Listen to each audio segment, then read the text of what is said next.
Hey, what's up, warriors? Welcome to Authentic Influence Live. And today we are talking about how to launch a successful online product with Stephanie Smith. And I'm just going to welcome Steph to the show all the way live from, where are you right now, Steph? Near San Diego, actually. Right on. Okay, so in San Diego, I've got an uncle out there, so I got to go visit him at Nice. some point. But that's gives me a reason to go. So that's awesome. And now that I know you're there, that's another reason. So here we go. So we're talking about how to launch a successful online product. I'm going to give you just a quick bio for those of you who don't know who Steph is. If you're on Twitter, you've probably seen a lot of her content, and that's how I found out about Steph. So essentially, Steph has been working remotely for over 3 years as a growth marketer, a writer, and indie maker. She spent 3 years at TopTal, most recently leading their publications team. So she knows all about managing team members and things like this and content schedules, and is now the head of Trends, which is a newsletter at The Hustle. Also, a really popular newsletter that's out there in the market. She's a self-taught developer and creates projects online for fun, including sites like, how do you say it? Is it Enoa?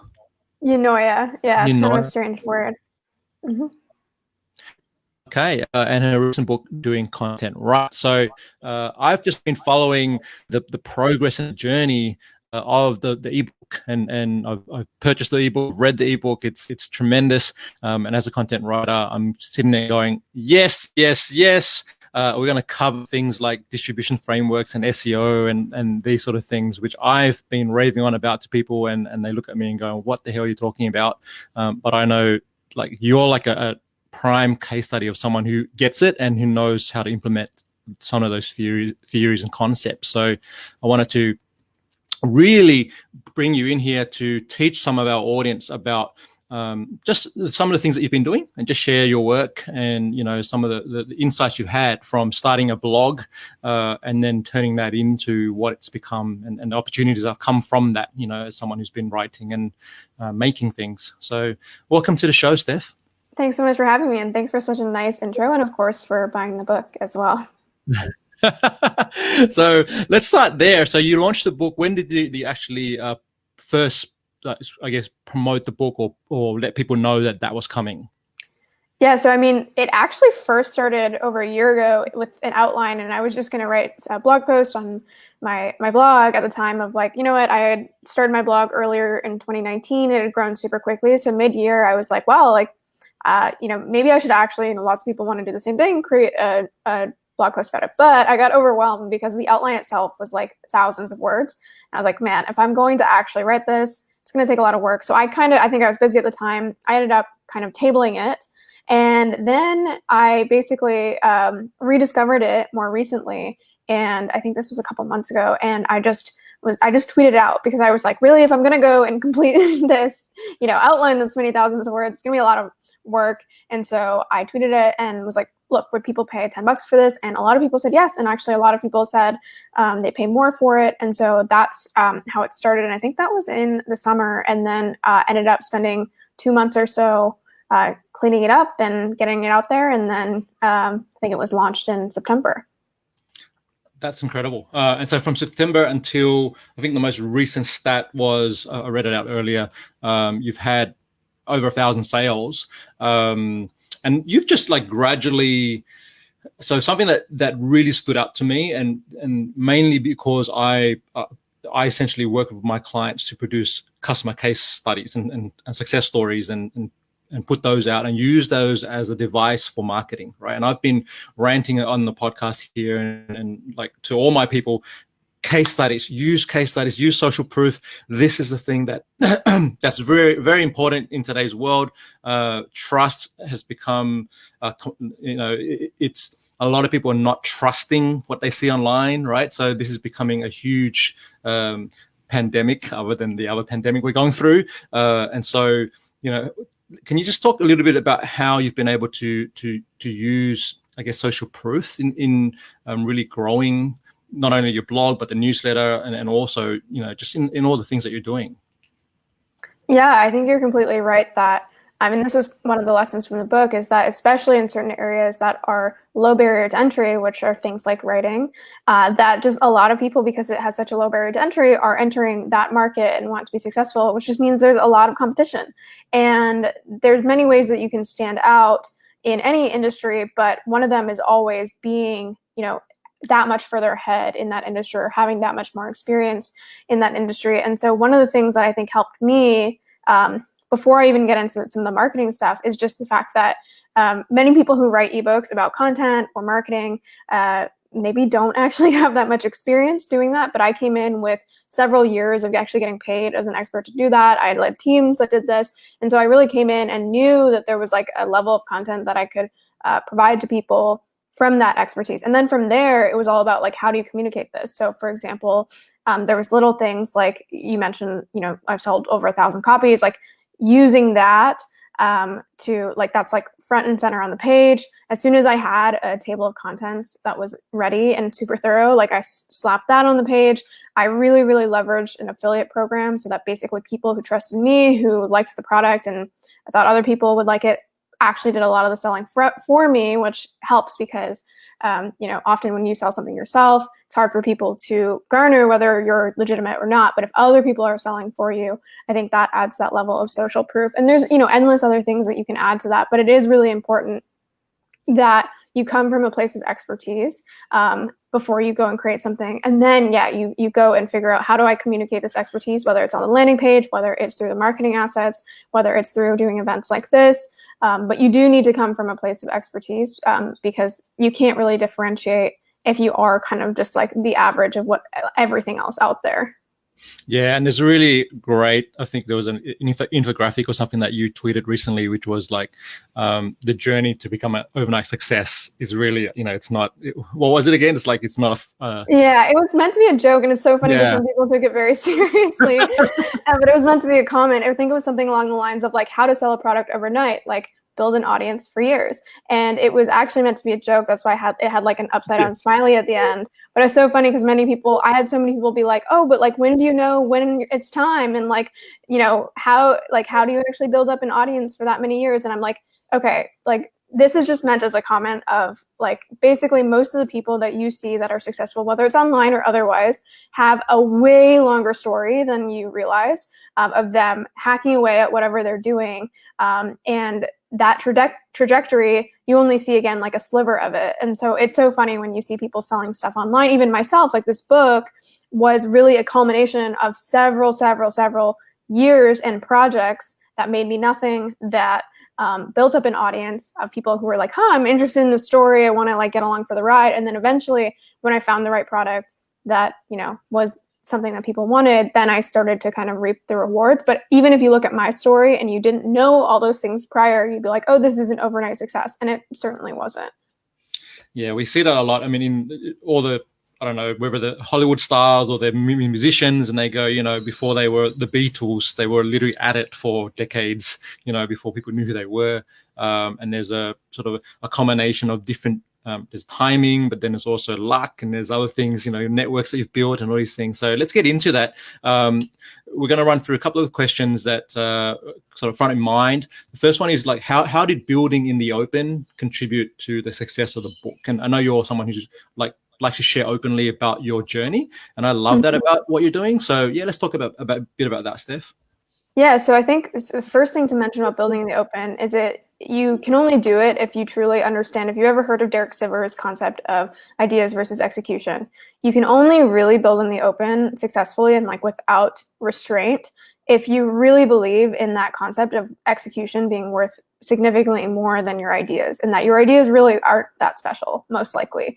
And so if you understand that and you can really internalize that, then when you share in the open, you kind of lose the barriers that many people have. So for example, many people don't want to build in the open because they're afraid people will steal their ideas. Well, if you think your ideas are actually not that special and all that matters is your ability to execute them, then it doesn't matter if you share your ideas or even your process, because you know that you will continuously be executing successfully moving forward. So I kind of came to this conclusion around 2 years ago when I started building in the open, and was just like, you know what, like I can either go and create stuff in, behind closed doors and then one day tell the world that this stuff is ready, or I can bring them along for the ride. And that's kind of the analogy that I like to give, where I actually got this from Sam, the founder of The Hustle, where he says that basically if your car breaks down, people are more likely to help you push your car if you're already pushing it, right? They see that you're putting in this effort and they want to go help you, right? Versus you, let's say, work on a project behind the scenes, and then one day you decide to launch it, and guess what? Like crickets, because no one has been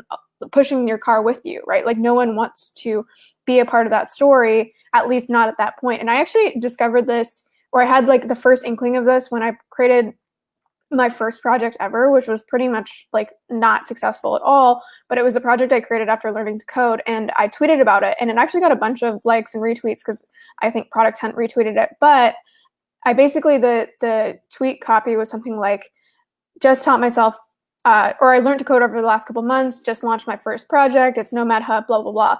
And all of the comments were not like, oh, this is a great product, like, so glad you built it, or just signed up. Like, it was all about, oh, you learned to code, like, how do I do that? Or like, what courses did you take? Or I really want to do the same thing. How did you do this alongside your job?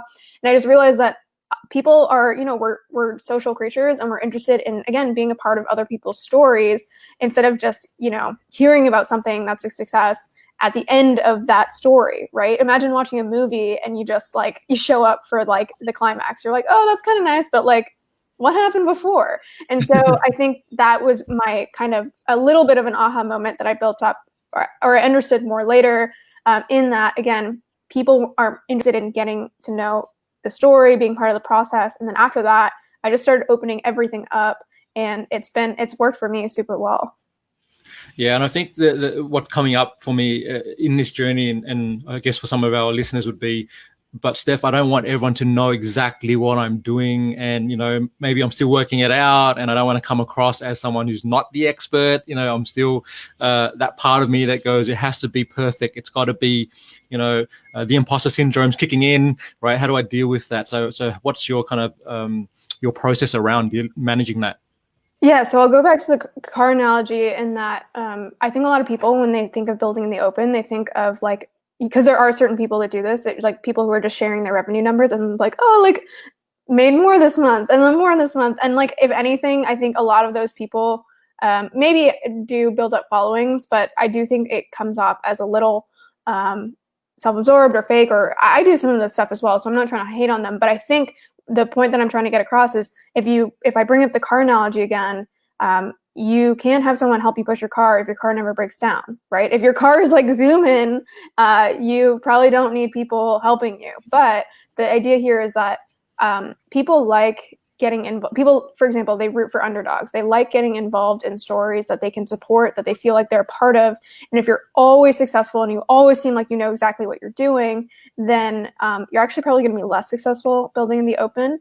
And so it does take kind of like a mindset shift to go from like, oh, I really want people to think of me as like put together and to know what I'm doing. But once you get past that, that's kind of like an internal decision for you to like be cool with that. And then I actually, from my experience, have found that people are more willing to help you when you're a little more vulnerable, you're a little more personable, like you're human online who's going and creating stuff and who finds certain things interesting, and you're kind of like sharing parts of your personality through the process. And so that's why I think it's worked really well for me. And that's why I say that you can, just go and post your revenue numbers or things like that. But that is just a little more, I don't know if it's like clinical or like it's just more cold. And really the point of building the open is bringing people in. Yeah, I agree with that. And I think the example of The Hustle as a media publication is a really great one, because it's such infused with personality. It makes you feel like you're listening to your buddy talking to you. Sam's done a tremendous job with that, and the team, of course. And I think that's anyone who hasn't read it or know what we're talking about, go check out The Hustle, and also check out Trends, which is the publication that Steph works on. Love that. Okay, so now we go from, we're building out in the open, and then can you just talk us through like the journey of starting the blog and building that audience? Because I know a question that's already coming to me when I started sharing that I was going to interview you was, can you still start a blog in 2020 and be relevant? Can you still, like, this in your book you talk about, like, the numbers are staggering, like how many people are posting online every day and these sort of things. All right, so let's talk about your thoughts on that. Like, can you start a blog now and be successful? And then how do you stand out, in that market or industry that you're talking to? Yeah, so you kind of helped me answer the first question by saying, how do you stand out? Which is really the question you should be asking, because if you were to say, so actually, to give some perspective, years ago, I wanted to start a blog because I think a lot of people want to start a blog. It's like a mechanism for you to like share your thoughts. And at the time I had the same question, like, should I start a blog? There's so many out there. Like, what really can I provide that isn't already online? At the time, not that much is the answer. And so at that time, it probably didn't make sense for me to start a blog. However, just because there's a lot of competition in a space, like whether it's blogs or startups, doesn't mean that there's never room for more. And so it's kind of like the same question as asking, like, is there room to start a startup? And like, look around. There's definitely room to start a startup because there's a lot of problems still left to be solved. Either new problems, because obviously our world evolves and new problems crop up, or actually something that most startups actually address is existing problems that are just done better, right? So like Uber, a better version of transportation for people. And so the question then becomes basically the same thing for blogs. It's like, can I address a current problem, something that people want to learn about through the written word or experience through the written word? Can I either address a new problem, so maybe a new topic, that people aren't addressing, but I will caveat that that's really hard to find because it's so saturated. Like, there's people writing about literally anything you can think of. But the more approachable way that you can actually win or like be a part of this and still succeed, even if you're starting in 2021, is finding that what exists now that I can actually be even just 1% better at. And better with writing can mean many different things. So for example, you could be more deeply researched. The Hustle has more of a unique tone, a friendly tone. Some people find The Hustle super funny. So compared to other businesses like newsletters, that is actually what we're better at. Even though it seems trivial, it's something that people care about. You can be directed at a different niche of individuals. You can be more visual. One newsletter that I really like is called Charter. And all they did is they're basically like every other tech and business newsletter. They've got a decent voice, but really they're more visual. They've condensed, some really interesting information into infographics. And that's what they're better at. And so it sounds almost like too simple for it to be the case, but you can start something in 2020 or 2021 as long as you find your differentiator. And the final thing I'll say is the one example that I always like to give, which is not a content product, but the same things ring true across different types of products, in that Costco did this exact same thing where they basically entered like a super saturated market, which is general retail, with many, many long-standing players. And they are winning, at least like they're one of the best, general retail companies, because they found one thing that people care about, which was cost. And they're like, this is going to be our differentiator. And we're actually going to sacrifice a lot of other things to get there. So for example, Costco, like, hard to get to stores. They feel like factories. You never get customer service. You have to buy huge package sizes, all this stuff that, if you were to work in general retail, if you were starting, you'd have like this list of, maybe 10 or so things that customers judge you on. Now, Costco was like, we're going to ignore all of these things and actually be kind of horrible at some of these things so that we can be much better at one thing that we know at least some people care a lot about, which is cost. So to that note, it's the same question as you're starting a content business. Like, what is an audience that I know exists that I want to address? What problems do they want solved? And even if they're being solved now, can I do this more effectively than whatever exists today? Yeah, I love the Costco example, and we were there 2 weeks ago, and I'm just there going, there is no such thing as customer service at Costco. Right, exactly. You can't even find someone if you wanted to. Yeah. But we're still here and we're still buying $100 worth of stuff. So, it's obviously working exactly. as well. And you're just spot on. So let's sort of go from there into some of the, like, someone's watching this and they're going, great, Steph, I'm building the audience. I've got the knowledge, I've got expertise in the domain that I'm speaking about or writing about. How do I turn that into a digital product, and what should I sort of look out for, plan in the launch phase or getting that, the first buyers? So what are some of the things that went through your mind in your process? Yeah, so I think when people think about products, it often comes from a place of like, oh, I want to go make money. And when you come from that perspective, I'm not saying that you can't be successful from that perspective, but I think you're asking the wrong questions because then you're just trying to see like, oh, what do I think people will buy? Not what problems do people have? And then even tied to that, there's a lot of problems that exist out there today that I, for example, cannot solve for people, or I could solve, but maybe not to a great, a high degree of competency. So instead, the place that I think people should start is actually asking yourself the question, like what some people use the term like personal monopoly, like what am I better at, or what do I know better, or understand better, or have spent more time on than 95 or 99% of the population, because as so long as that's something that enough people care about, or there's a cohort of people that also care about that thing, whether it's like learning to code, learning to cook, learning to write content online effectively, there's likely going to be, if you care about it, some group of people who also care about that thing. And if you've spent more time than them, I like to imagine it as a spectrum where anything, like if you imagine one end of the spectrum is like you have spent zero time with that thing, and the far end of the spectrum is you are the absolute best in the world. You do not need to be the best in the world to help anyone to the left of you of that spectrum, right? So even if you're 75% of the way, anyone who has spent less time than you on that likely can benefit from your expertise. So that's where I think people should start, is not with this concept of like, what product can I create, or like, what do these people want? It's like, what do I know super well? That a good question that you can ask, for example, is what, given that I know today, would I have wanted 5 years ago? Like if, and that people are most likely going to be in a similar spot than you were 5 years ago, right? If you spent 5 years, for example, for me, learning digital marketing, there are people who are at the start of that curve. So that's a question that I would encourage people to ask. And then from there, you're in a much better place to be well equipped to be like, oh, should this be like an information product, a community product, a physical product? How do I launch this? What community should I actually target?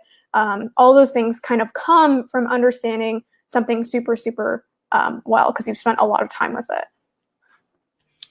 Yeah, I completely resonate with that. And I feel that you're right. It's not about what is going to make me money. It necessarily, like, that's not the first thought. It has to be, what's a problem that I'm solving, and how do I solve it uniquely or differently to others that might be doing that? Because you're in a space, we're both in the content marketing space, and there are gazillion content writers, there are gazillion blogs on the topic. There's some tremendous books that are already out there, and you launched a new book in 2020 coming into that space and did well. So it's like, well, there's an opportunity here, and there still is, right? And I remember Sam being interviewed on, I think, Mixergy, and Andrew asked him, why did you choose to launch a newsletter when you did, right, in startup tech and in that world, whatever the world is, and he just went, because I felt I could do it differently, and that's really what it was. So now in the book you talk about you share a distribution framework. Can you just one of the questions I commonly get is, how do I appear in all the places? How do I like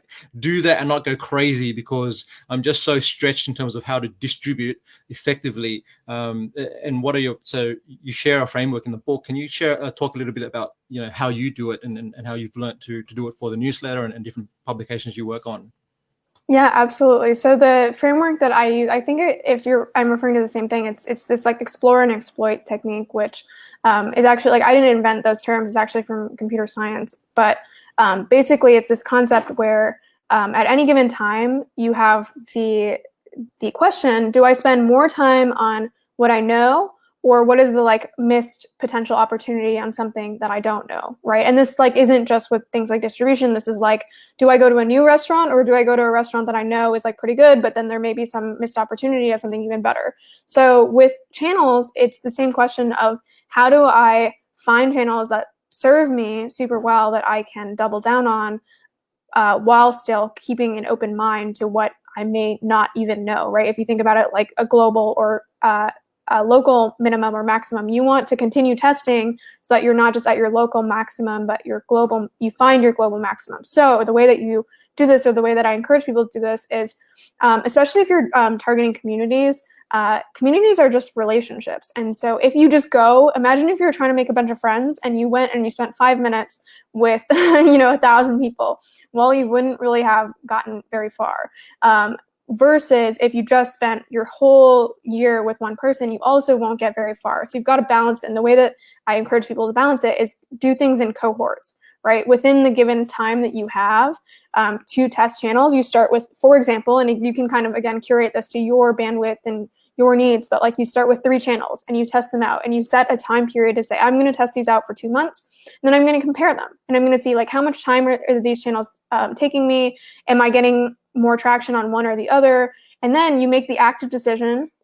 And you can also set goals beforehand to like to make the decision easier as well. But you make the decision, you know what?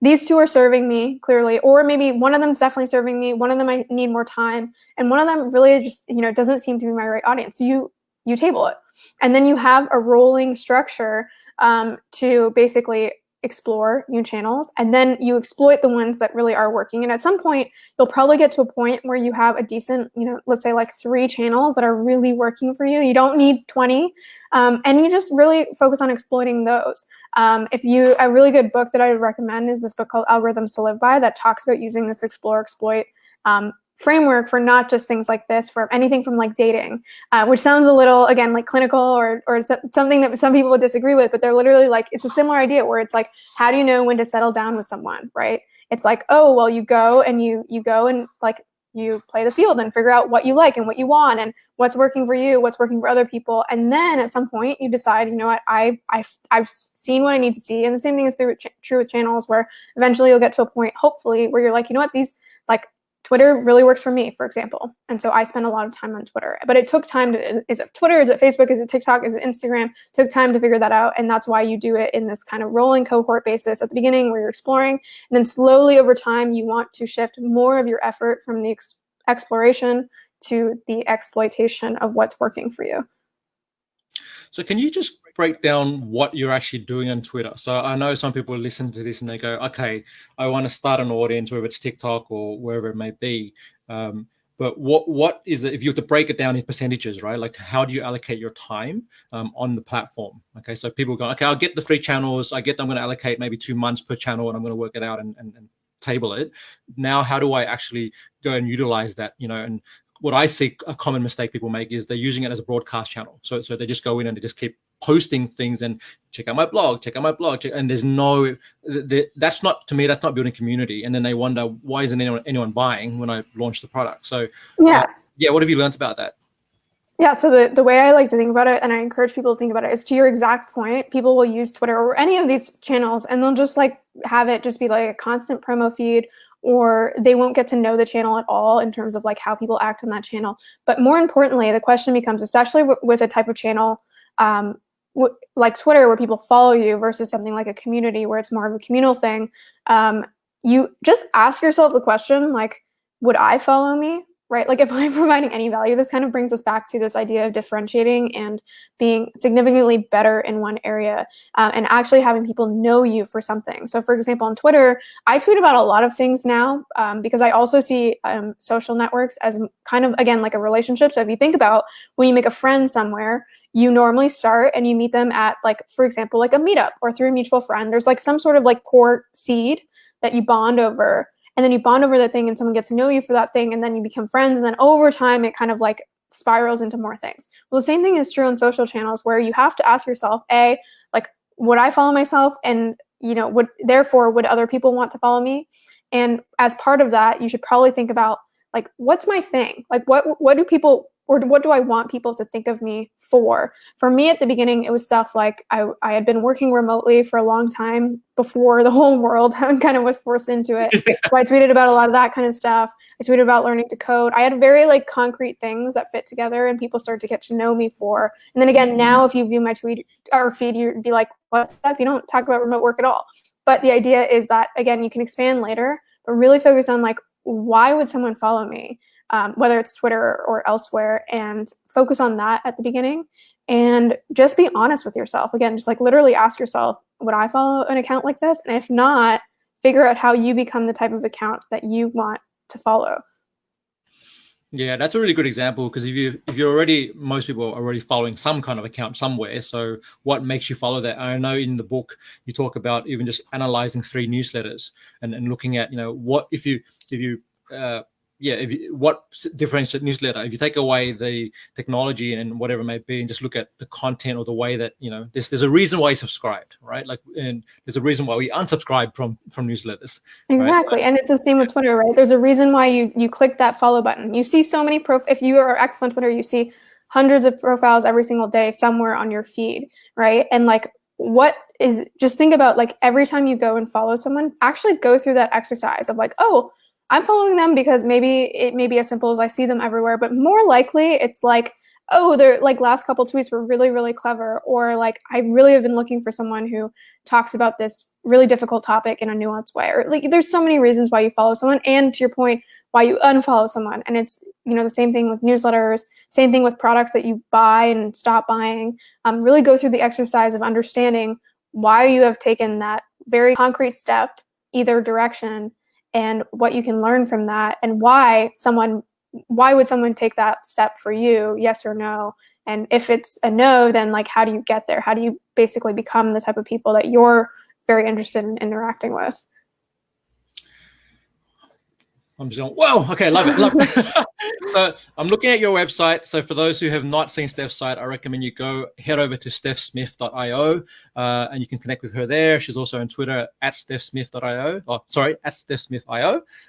And something I noticed on the bottom of your website on the homepage is, you know, join 3,902 readers, staying updated on topics spanning remote work, leading to code and productivity. So they're obviously the three pillars or areas that you focus on, and it's very consistent with what you just said in terms of what you've been sharing on Twitter. Now, when you first launched the blog, and you didn't have 3,000 readers, so what did you have as the invitation for people to join and sign up? It's a great question. I'm trying to remember because I don't want to like lie or say something that wasn't actually true.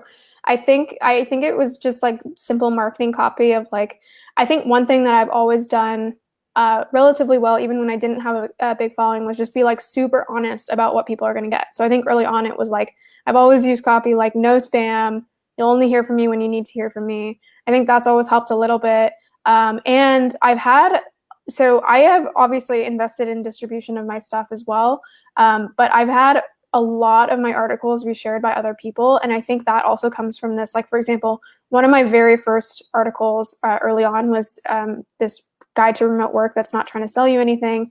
And that one got shared around a ton, even though I only had like, you know, maybe 50 subscribers or something, because people were like, we've been looking for this, or like so many people talk about remote work in such a way that it's like, it is trying to sell something, or there's some nuance or some agenda behind it, and this didn't have it. So that's an example of a differentiator, at least at the time. And so I think I've always just focused on super honest, direct copy, because I recognize that I'm in a space where, you know, it is competitive writing online and doing content and marketing, and some people are very scammy with their marketing. And so you can actually stand out by actually, you know, pushing the other direction with that. Yeah, I think that's like really a clever strategy, and just coming from the space of I just want to help people. You know, it's just like, this is my experience. I've been a nomad for a number of years, and this is, you know, the things we learn. We hate the whole visa challenge. Every time you go to a different country, we got to, you know, these are the things that you got to consider. You know, where to stay, how do you find a place to rent, all these things, right? How do you work when you're sitting by the beach with your laptop? Is that even a real thing?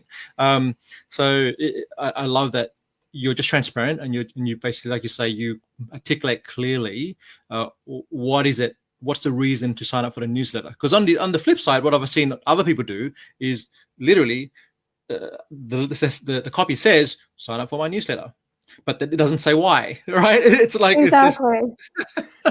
You got to think about where your user is, right? When they're thinking of signing up for any newsletter or any sort of online content, it's like they know that there's a lot of stuff out there that they don't want to be subscribed to. And they're already overwhelmed by the amount of information that they have accessible to them. And you just have to think like, why would they make the decision to incorporate my stuff into their lives? Like, it's their time, it's valuable. And we're also allergic now to, you know, this stuff online that wastes our time or drains us or is incorrect. And you just have to think from that perspective of like, okay, again, similar to what we were saying about Twitter, how do I create something that people actually want to engage with? And then how do I make it super clear what this value is, to your point about like the copy on the form of like, this is actually what you're going to get. don't use like vague copy like subscribe, because no one wants to subscribe to anything. It's like, here's what I provide. You can opt in or you can not. But here's very clearly what you will get if you're interested. So you've been working with The Hustle and now with Trends for a while now. What would you say are some of like the key insights or things that you might have learned that you weren't aware of when you first joined in terms of newsletter production and growing an audience or keeping them engaged? Yeah, it's a great question. I think it was definitely super different for me. Well, so I actually led a publications team at TopTal. So that was one experience, like it kind of corporate, like running this stuff for a company. And then I've done it on my own. And then now I'm back doing it for a company. But the difference between Trends and anything I'd ever done in the past is that is a paid subscription. And we're at this interesting inflection point where I think we'll always have a lot of free content out there. Just because, think about supply and demand, like there's just so much free content out there. It's hard to charge for things. But Trends has really taught me how you can take a very concrete thing that people need. And if it is concrete enough and differentiated enough, then you can basically, again, like pass this inflection point where people will pay for it. And they'll pay a lot if it really addresses their needs. So the example with Trends is like, there are so many people in the world who want to go build their own company or are building their own company or are investing in companies. And there's not that much information online that helps them do that in, again, a no agenda way, right? We're not trying to sell them stuff. We're not trying to, we're not an agency that's telling them how to do SEO. We're just saying, hey, here's a bunch of like really interesting ideas based on data. And it's also not news. There's a lot of news out there, but this is like hopefully timeless stuff, or actually, if anything, things that will increase in terms of adoption later. And so the point that I really, really got a handle on over the last little bit of being with Trends is just how do you really like diagnose problems that people have. And if you can really, really identify acute problems, that's when people are willing to pay and actually not just pay, but pay a lot for you serving those problems. So I think that concept can be utilized, outside of, entrepreneurship. But again, this idea of like, just don't start with what you want to sell, right? Start with who do I want to target? What are their problems? What do I know super well? And that's Sam started Trends because he knew this space super well. And then I think that's how you'll be most successful. And in the case of Trends, it's been doing so incredibly well because of that. It's just like such a clear problem that people are willing to pay for. Now, for those who don't understand what Trends is, can you just give the one sentence, like what's Sure. about? Yeah. So it's basically, the daily email of The Hustle is like, tech and business news of people who are interested in basically like what happened in that industry for the day. Now, Trends is like the extension of that, or like the next step. So if you're interested in tech and business news, you likely are interested in potentially starting your own company. Maybe you work at a tech or you work at a tech company and you want to know like what's up and coming. Maybe you're an investor and you want to know what to invest in. So this is not, some people confuse it with like things related to the stock market. It's not related to the stock market at all. It's mostly what is trending. So we use data from like Google Trends, Ahrefs, subreddit stats, like basically any data set that we can get a handle on, and parse that data to say, hey, look, like for example, like a year ago, one of our first pieces was like direct to consumer plant subscriptions are taking off. And there's not a big player in that market. And actually, at least one of the people in our Trends group started one of those businesses and has raised millions of dollars. And so there's a lot of success stories because we try to find like very clear opportunities in all different types of markets. And we don't help people actually go and take them to market or anything like that. But in addition to the information side of things, we do have a community with now like many thousands of people who are, who either, again, want to start businesses or operators, invest in businesses, etc. And they all kind of work together to help each other actually, go and accomplish those goals. Yeah, that's really cool because I can relate to even just before COVID hit and seeing the market shift and looking at where the opportunities. Anyone who is a hand sanitizer company, right, did really well, right? It's just kind of like, this is the thing. So Trends kind of, to me, is like, if you want to know what is happening in the different markets and different niches and whatever it may be. Like here, when I lived in the Gold Coast last year in Australia, it wasn't until I moved there that I realized, oh my gosh, there's literally 5 or 6 craft breweries here. Like this is taking off big time, right? And because I started to see people blogging about craft beer, I'm like, what's the deal with this thing? And then it's like, okay, this is why, right? Yeah, exactly. Yeah, really interesting. Okay, so we're going to wrap up the interview. I've got a ton more questions for you, but I want to make sure I get this one in, which is, and you talk about it a lot in the book, which is SEO, the relationship between SEO and content, and you're really big on that. So can you just share maybe one insight or something that people need to consider when they're producing content on a blog or whatever it may be? Yeah, so I think I could go on. This is like one of my favorite topics to talk about, as I guess it's like the biggest section in the book. And it is, the reason I love talking about it is because there is so much bogus out there about SEO, and it's really misunderstood and misused as well. And the reason I say that is because with any system, literally any system, whether it's marketing or otherwise, people will gamify the system. And that's what happens with SEO. That's why you hear of these agencies that build links and they're horrible, or that you hear of all these black hat tactics. I know SEO super well because I've been paid to do it. So I understand it. But I also understand that, again, many people who don't know how to do it just see this like kind of veil of, which again exists. It's not necessarily incorrect, but that doesn't mean there's not value in doing SEO effectively. And what I mean by that is, just consider that even today, we're talking about many of the questions that you asked me have really kind of boiled down to this concept of figuring out what people want, right? Or what their problems are. Well, the best database to actually isolate that is Google, right? And for whatever reason, they've decided to share all of this information with the whole world. So Google, biggest search engine in the world. It has trillions of searches every single year. A trillion is the type of number that our brains literally can't really comprehend in terms of scale or magnitude.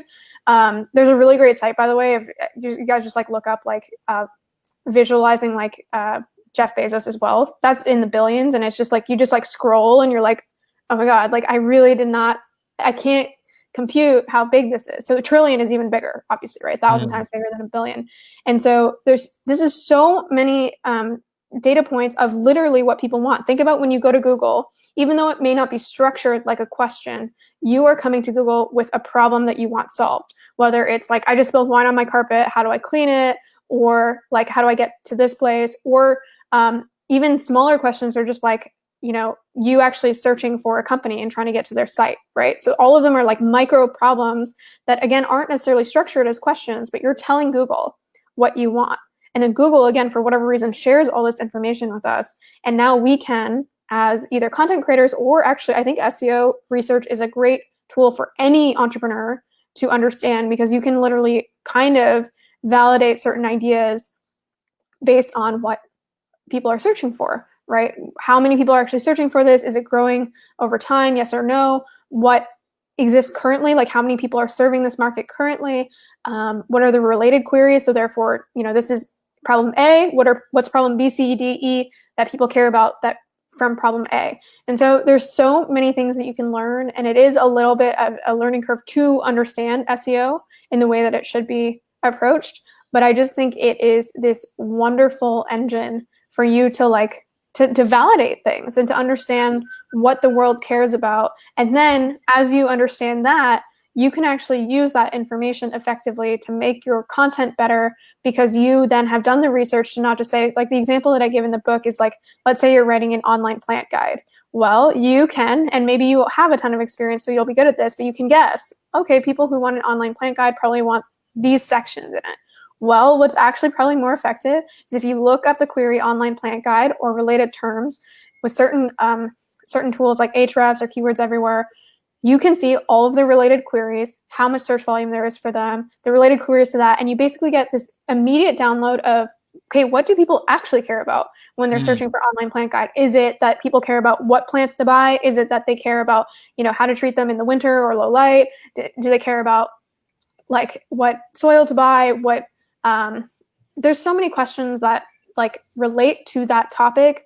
And again, you can hypothesize what people are looking for, or you can just use SEO data to actually show, oh, this is exactly what people want. And then you can also not just use the data from Google, but you can start to look at the stuff that's ranking there, and which Google has validated as stuff that people want, because Google uses user engagement data to validate whether something stays at the top or not. So you're basically going through this again, where I think often, whether it's in entrepreneurship or SEO or otherwise, we like to think that our ideas, which relates to our first topic, we have really good ideas, right? So like if I'm writing an online plant guide, I'm like, oh, I totally know what people want.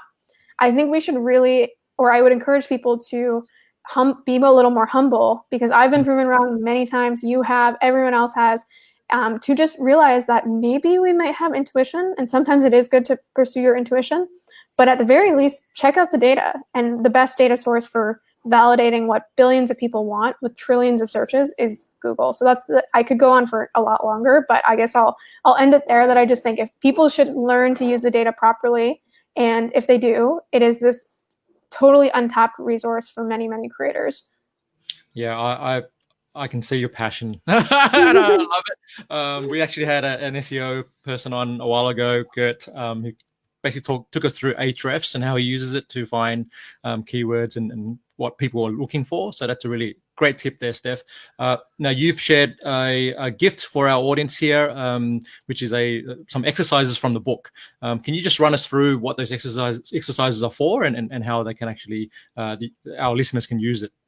Yeah, so I just thought, so as part of the book, which again, like people can buy, they don't need to buy it. I'm not on here to market it, but some of the things that we've talked about today are universal, whether you're trying to write online or whether you're trying to create any product. And it's about figuring out what people want and how current products have done that successfully by differentiating.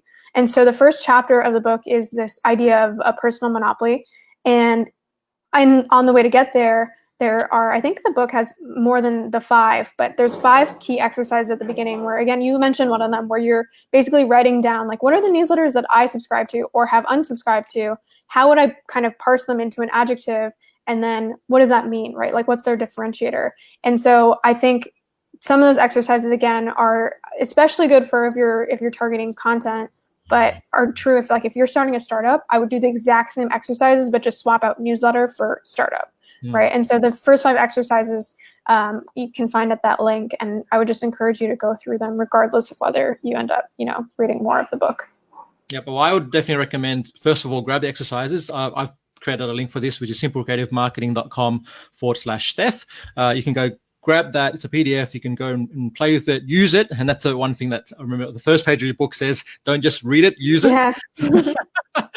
With you on that. And then definitely head over to Steph's site, which is stephsmith.io, and go grab the ebook. Like, I just recommend it. I'm telling everyone, hey, go read this thing, because you need to understand whether, like you say, whether it's a startup or existing business trying to launch a new product, or it's just you trying to do your own thing in the world out there.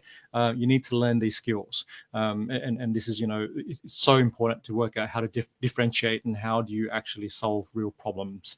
And I love what you said there about, I guess, pausing the ego for a moment and assuming that you know everything, and then going, well, let's validate. Hard. Yeah. That's the thing I learned. So one of the best, most formative experiences for me was I was a growth marketer at TopTal during my first year there. And I came in, and actually at that time, I shouldn't have been confident because I had like very little marketing experience.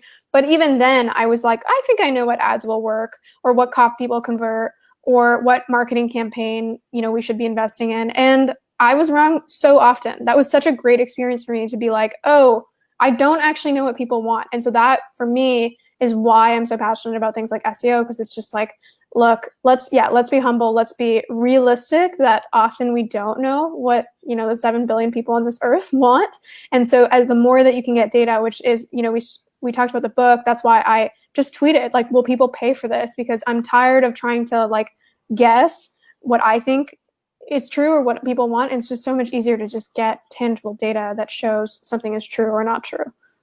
Yeah, so it's really, like, in one sense it's really simple, and the other sense it's really hard. Like, people, yeah, I know.